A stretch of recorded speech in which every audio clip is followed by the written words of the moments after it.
एक रहेंगे, नेक रहेंगे, बटेंगे तो कटेंगे।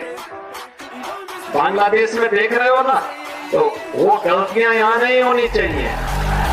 बटेंगे तो कटेंगे, एक रहेंगे तो नेक रहेंगे। मॉडर्न एज की डिवाइड एंड रूल पॉलिसी की व्यूअर्स, एकता की शक्ति से निपटने के लिए अंग्रेज जब भारत आए तो उन्होंने इसी पॉलिसी का इस्तेमाल किया था। भारत से पहले उन्होंने दक्षिण अफ्रीका में गोरे और काले में भेद कर लड़वाया।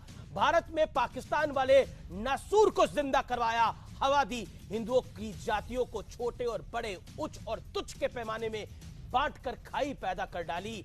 अंग्रेजों की लगाई वो आग आज तक धधक रही है, क्योंकि तब की जातियों वाली खाई आज तक वोट बैंक वाले गोते लगा रही है।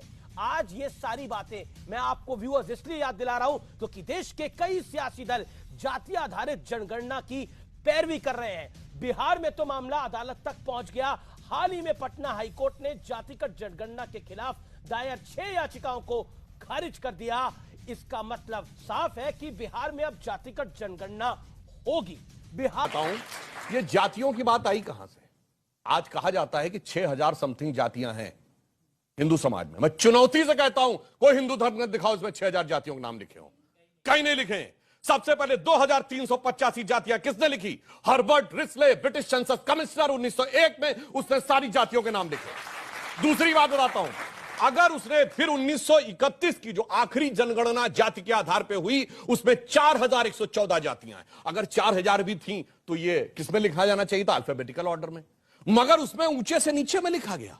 ये ऊंच नीच किसने तय की? किसी हिंदू धर्म ग्रंथ में लिखा है?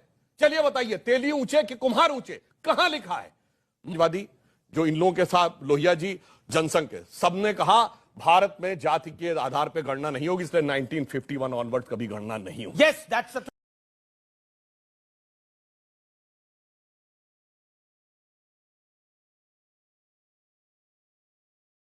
ओबीसी की बात, जनगणना की बात बहुत की जाती है। माननीय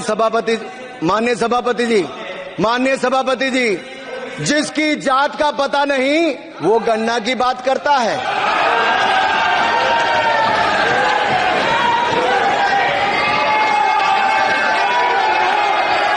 जिसकी जात का पता नहीं वो गणना की बात करता है। जी के नेतृत्व में वेलफेयर की स्कीम सबका साथ और सबके विकास की भावना के साथ आगे बढ़ रही है, तब बांटने वाले लोग फिर जातीय आधार पर, क्षेत्र और भाषाई आधार पर बांटने की कोशिश चेष्टा कर रहे हैं।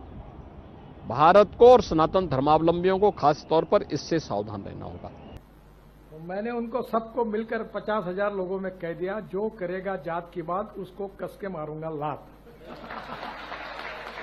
तो मुझे मेरे मित्रों ने कहा कि ये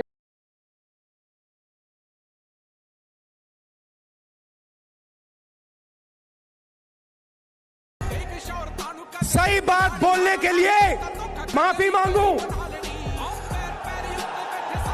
भाइयों और बहनों, मेरा नाम राहुल सावरकर नहीं है, मेरा नाम राहुल गांधी है।